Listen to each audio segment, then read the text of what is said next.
And when did the original idea for the HOKA Rocket X2 come about? It's been in there for a long time, Yeah. Seth. So I think we all know in this space, it's constantly evolving. It's always changing. And for us, it was basically as soon as the Rocket X1 was out, it was about what can we do next? Sure. And so when I joined HOKA about a year and a half ago in October, there was a prototype kind of floating around for what a Rocket X2 could look like. And we used that as a starting point and got us to here. Which I understand there's one in the building, is over there. There are a couple. We have some early iterations that we can show you. Yep. Okay. Yep. Very cool.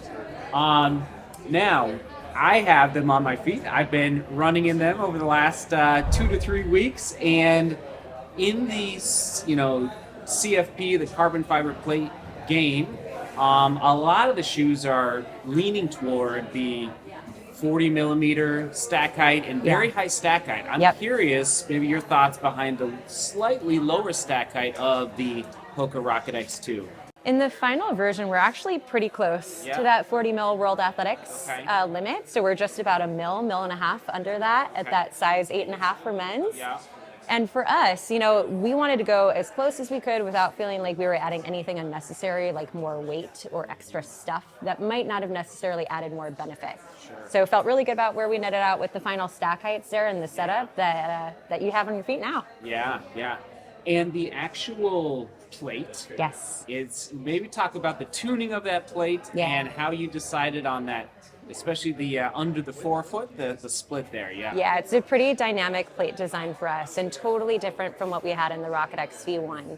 So with this particular plate, we tested a lot of different iterations from more flat geometries to more scooped and spoon-shaped geometries.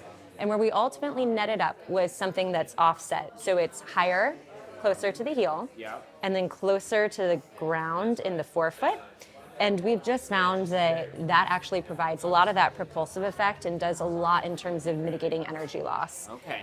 That little fork that you have in the forefoot is an interesting little design detail because we also found that if you have too much plate in the forefoot, you can lose all the proprioception that makes running sometimes really fun. Yeah. So we wanted to provide just that little bit of articulation with that notch in the plate in the forefoot so that if you need to transition more quickly to that big toe, if you just need a little bit more dexterity, that it's not limiting for you. Okay. In working with the scientists on the foam, the PIBA foam, right? What was that experience like developing the actual foam? And I read an article today on, I think it was Fast Company, that was talking about this foam. So maybe walk us through that process. Yeah, the PIBA foam compound is new for us at HOKA. And what we knew when we started working on the iterations for the Rocket X2 was that we really had to up our game in this space. Yeah. So we knew that, EVA wasn't going to get us the energy return, the weight, or the cushioning we wanted out of this experience. So that PIBA compound, it's higher resiliency, it's softer, and it's lighter weight. And as that goes through the supercritical foaming process, that gives us all the bouncy feels that we really want to come to life in something like this. And then it complements and works really well with that carbon fiber plate. So you have this nice pairing of a very soft, bouncy foam with that firmer carbon fiber plate, and then another slightly firmer layer of PIBA underneath that to create almost like this sandwich of energy return. Sure.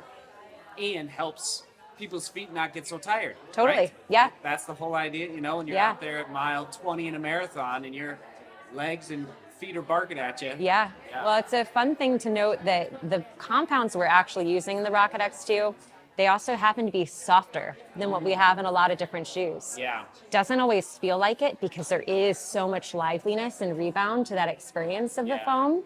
But for us to go a little bit softer, especially when you're 2-3 hours in, no one's going to complain about that extra cushioning. Yeah. And decoupled groove on the bottom. Yeah. And I love a good decoupled groove. Maybe you could explain that. Everyone knows out there watching knows what I'm talking about. Do we want to grab a prop? We have a wall full of them. I feel wall. like we might as well. There it is. So one of the philosophies that we went into when we were building this shoe was everything that you need, nothing that you don't. And for us, when we started building the underfoot geometries, we kind of started with some pressure maps of where the most force happens underfoot.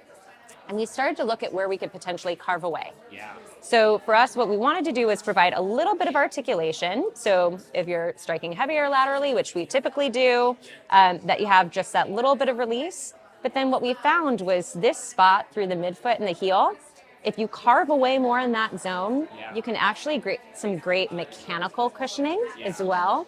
So it allows the plate and the PIBA to deform even more, and that contributes to that really bouncy feeling of the overall setup. Wow. Wow. There's so much we could talk about. One more question as far as the shoe design is a lot of the uppers, I heard it described today, but sit on top of the midsole. Yeah. Versus what's that? I'll call it a cage, or not a cage, but like you know how to describe it better. How the upper forms with the midsole.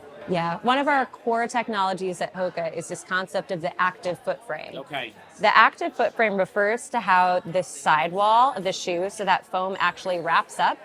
And the whole idea there is you're actually sitting down within the midsole. Yeah. So that's not how high the foam is. It's actually lower internally. Sure. And the idea there is kind of like the bucket seat of a race car, or like a really comfortable gaming chair, where you feel like you're a part of the system instead of sitting on top of it. Yeah. So with that active foot frame plus some of the design features in the upper, like the dual gusseted tongue, you feel really locked into this fast experience. Yeah, very cool. Yeah. Amazing. I don't know if there's anything as far as the design of the shoe that jumps out at you or that you want to talk about that I'm not hitting on yet. I think what we're most excited about in this, Seth, is just how far we've come. And for us, this is really just the beginning. Yeah. So to us, this was a way to really appease our athletes and prove to the world that we're here to play in this space in a very serious way. Yeah. And I'll just say we're already tinkering for the future. So it's an exciting time for HOKA. Sure. Very cool. Well, thank you so much for doing the deep dive. And I appreciate it. And everyone, HOKA Rocket X2 is coming out very soon. So thank you for walking us through the whole process. Thanks. Thanks.